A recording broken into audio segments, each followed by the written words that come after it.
Hey everybody, thanks for joining me to check out some more metal. Definitely slowed down the videos lately, but I have a big backlog of things I want to talk about, so I'll just kind of group these releases together how I see fit and go from there. And today we're going to be starting off by looking at some death grind.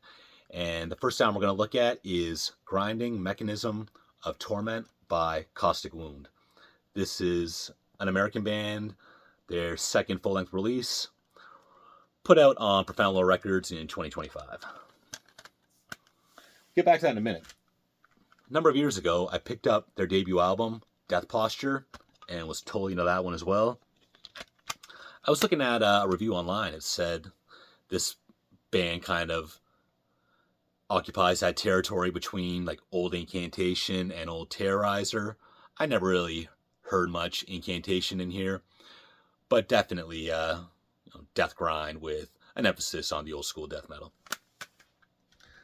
So back to the new album. Caustic Wound is a side project containing 3 or 4 members of Mortiferum, the drummer from Magruder Grind, and vocals are handled by the guitarist of Corpus Offal, formerly known as Cerebral Rot. So when this album first got released, I took one look at that album cover and said, I gotta have this one. That's pretty awesome, and I think the red jewel case totally adds to the presentation of the album. Short songs as you could expect from this kind of thing. One of the highlights here is the guitar solos, just short, dive bomb, whammy infused, wild solos that I think really hit the mark. And the lyrics appear to be more about like the horrors of modern warfare than like the gore grind thing or like the fantasy related things that many extreme metal bands talk about. So our next death grind album is Raw Materials of Decay by fellow Americans Hemorrhoid. This was released on Extremely Rotten Productions in conjunction with Headsplit Records. So we got, I guess, Europe and North America being covered there. And I guess what separates this style of death grind from something like Caustic Wound is this is definitely more in the Carcass realm than in the Terrorizer realm. The highlight for me here is probably the vocals. It's just wild, full spectrum death metal, grindcore vocals. They just, any kind of vocal you would expect from a death metal, a gore grind, or a grindcore release. They just cover it all in here. I think it's pretty awesome.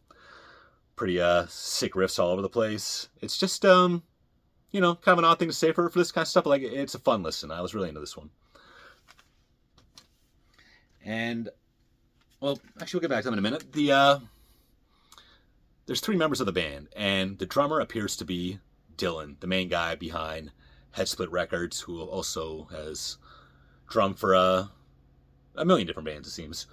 And a lot of these bands from the members here, a lot of them didn't really ring a bell for me, although I did see one of the members is a member of Apraxic, a band I talked about several months ago.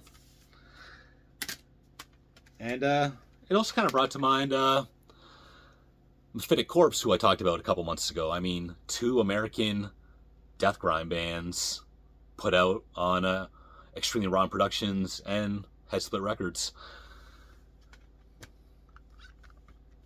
So, which albums of these do I like better? They're very different for occupying the same basic genre. Yeah, too close to call. Okay, next up we're going to get into some Death Doom. And that's going to begin with Cyanide and Gods of Death, released on Hell's Headbangers in 2011. So Cyanide are a very respected old school American metal band. Been around since the 80s. This is their 6th full-length album. And again, this is the 6th album and the most recent. But this album is now, I guess, like 14 years old. But they've never really been in too much of a rush, is the impression that I get. And while I say Death Doom, I think you could simplify it even more by saying Celtic Frost worship, similar to fellow Chicagoans, Usurper. But Usurper are definitely a bit more fast and bring in a couple more elements. Whereas Cyanide, yeah, just old school Celtic Frost, but way heavier. With the faster parts, of course, being more punky and bring to mind Hellhammer. Favorite tracks on here have got to be Dead and Rotting and The One True Death. Something about those songs, something about the song titles. I get a feeling those are probably fan favorites because I feel like these guys play the Chicago area quite often and have a pretty hardcore following around there.